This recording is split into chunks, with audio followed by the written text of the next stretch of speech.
Annika, I saw you outside. You asked me questions. You want to ask again? Do you know that it's never enough? Mr. President, I just wanted to say I don't know if you drink alcohol, but if you do, you deserve a stiff whiskey. Give that man a bells. Give that man a bells. Mr. President, is Starlink part of the workaround package that's going to be offered by South Africa? And did the issue of the ICJ case against Israel come up during the briefing or during the lunch? Thank you very much. Thank you. Chambili over here. Can we press the mic to Chambili? Sawubona Mongameli, Sithembile Cele from Bloomberg News. Maybe linked to Annika's question. One of the delegation mentioned the presence of Elon Musk's technology in police stations across South Africa. Did he have a mandate from yourself to make that request? Do you support it? And did it come up behind closed doors? Anything related to Elon Musk, whether it's Tesla? You've previously said that you are keen on his investment in the country in any shape or form. And then in terms of the proposals that were on the table, you kept mentioning critical minerals. What does that deal look like? What shape or form does it take? And lastly, where is your special envoy, Mr. Mcebisi Jonas? Is he not here because there was an issue with the US administration, or are there other factors? Thank you. Okay, thank you. And last question to Pearl. Just behind you. No, I'll come to you. I'll come to you. Welcome to Washington, Mr. President. I'm Pearl Matibe. I live in Washington, have been here for a quarter of a century, and I'm here for Daily Maverick. So on a more positive note, if I may, food is always, will add color.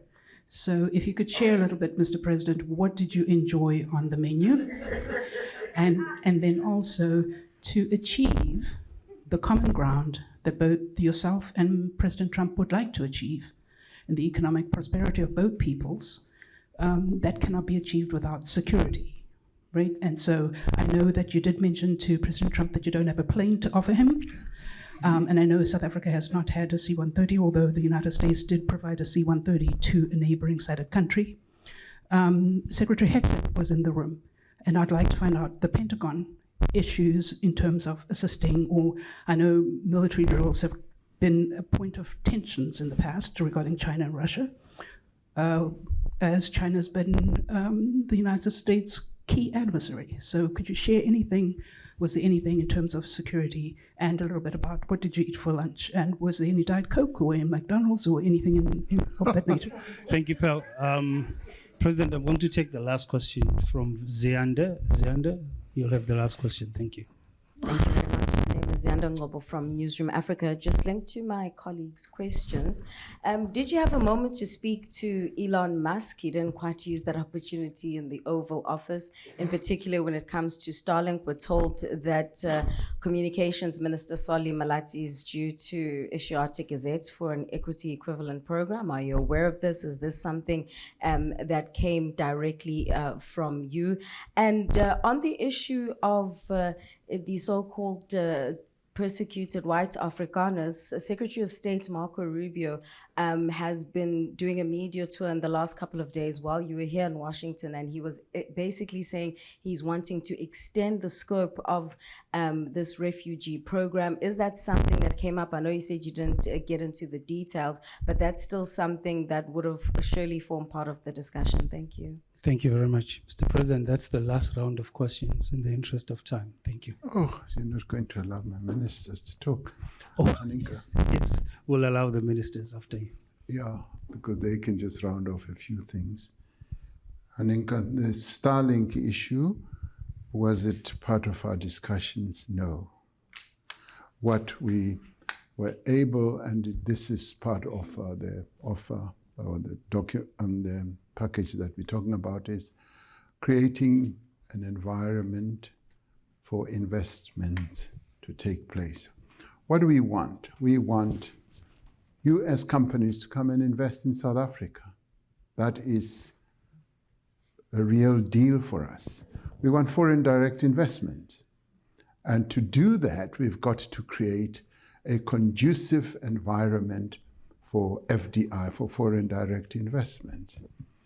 And where, for instance, in the past, we've been able to do so and attract US companies and utilize regulatory frameworks such as instead of BEE compliance, you could have equity equivalence.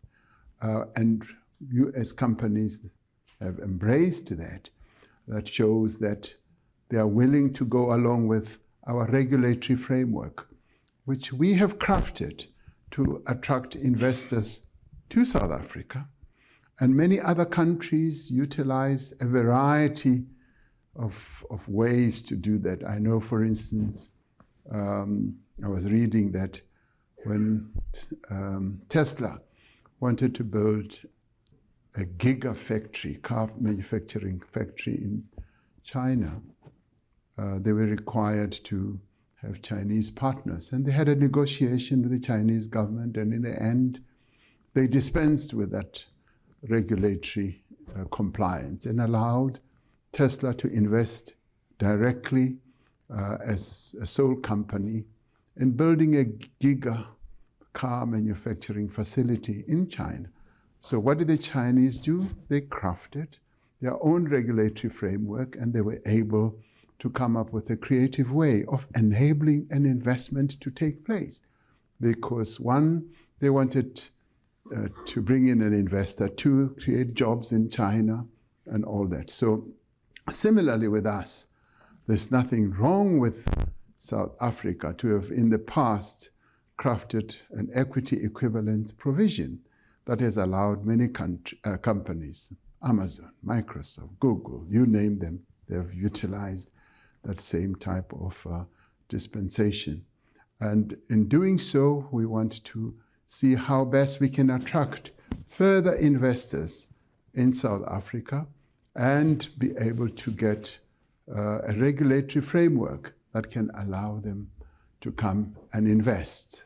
And where, for instance, our regulations may be a bit inconsistent with our great intention, we look at them. And somebody asked a question about Minister of Communications.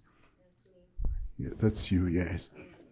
He's going to be able, and in analyzing the regulations of the Communications Act, to see how best we will be able to make them consistent with what we have done in other sectors. And that falls